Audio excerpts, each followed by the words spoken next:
A primeira ação constituinte da Legião da Boa Vontade foi um programa de rádio, porque ele era radialista, né? Sim. Que começou em 4 de março de 1949, chamava-se Hora da Boa Vontade. E aquele astro do rádio que fazia o que se chamava antigamente de radioteatro, né? Depois virou radionovela, exatamente. Foi para o rádio para apresentar o Apocalipse de Jesus. Então, vocês imaginam o escândalo. Como é que é isso, né? Num tempo em que a diversidade religiosa, como a gente estava falando, tinha uma outra, né, aceitação bastante restrita.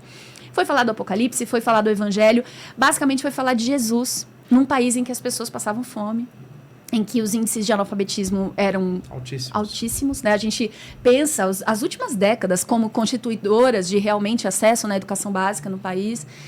E aí foi falar de tudo isso em meio a toda essa desigualdade e crueza, e não dava para falar de Jesus fechando os olhos para isso. E foi assim que começou essa ação que nós conhecemos, que é tão célebre da LBV, de assistência humanitária, de assistência social, né?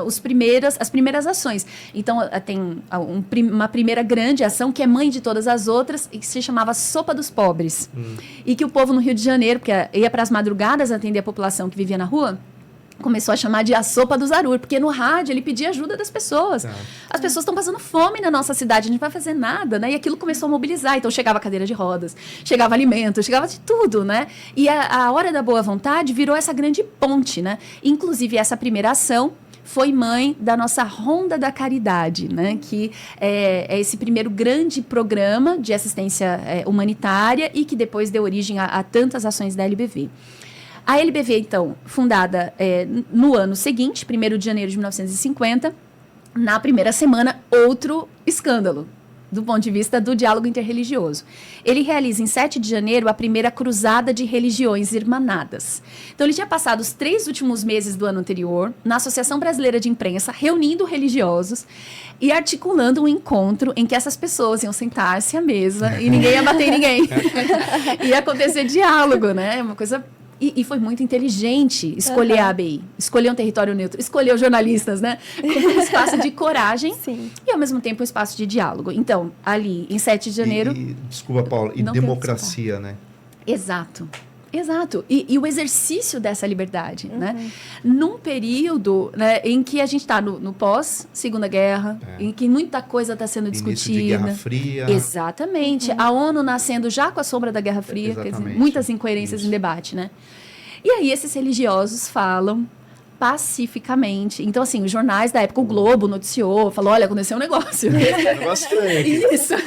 E aquilo foi muito forte, muito importante. E dali nasce, então, esse trabalho da LBV, né? Alziro Zarur viveu na Terra até 1979. Anos antes, em 1956, ele conheceu aquele que seria o continuador dessa obra, né?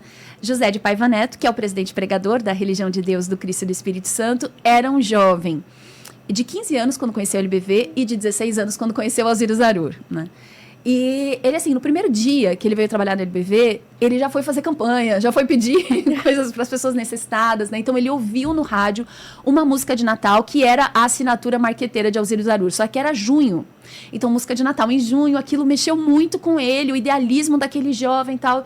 Começou a ouvir aquela palavra e ele falou, é isso, eu quero mudar o mundo. E foi.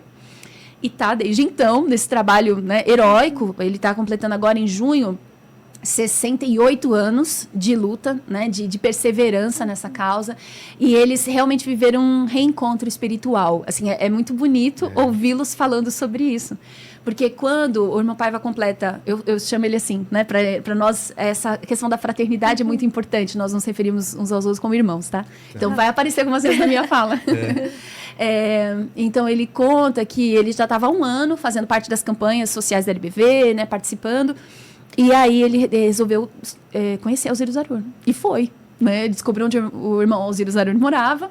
E apareceu lá e insistiu para ser recebido e tudo mais. E na hora que Alziro Zarur o viu pela primeira vez, disse: menino, como você demorou? Há quanto tempo eu estava te esperando? Né? E eles foram por 25 anos grandes amigos, né? Grandes companheiros de ideal. E nesse processo, o irmão Paiva Neto foi sendo preparado, né, para esse exercício dessa responsabilidade. Em 1979, então, Alcídios Aruz volta ao mundo espiritual e o Paiva Neto prossegue nesse trabalho. E aí o trabalho da LBV crescendo cada vez mais nessa questão da assistência social, da assistência humanitária e da educação.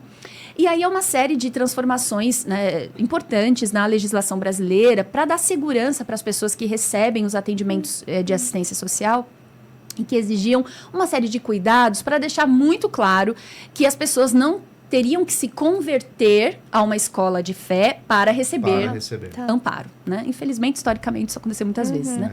Sim. E então a LBV realmente cumpre seu propósito nessa característica, né, da união, do estabelecimento de condições ecumênicas para cooperação e solidariedade, se torna essa organização que a gente conhece da sociedade civil. A LBV não é uma religião, mas a LBV fala de espiritualidade o tempo todo, porque essa é a história dela. Ela existe por causa da pregação de Jesus, tanto que ela propõe, né, as suas escolas não são confessionais, né, existem escolas que ensinam as tradições religiosas específicas, não é o caso da LBV, ela não ensina a doutrina da religião de Deus, porque ela, de propósito, isso é intencional, quer dizer, a LBV quer fazer uma educação e uma assistência social que qualquer pessoa possa receber, tendo ou não uma tradição religiosa. Portanto, a LBV é laica. Ela é.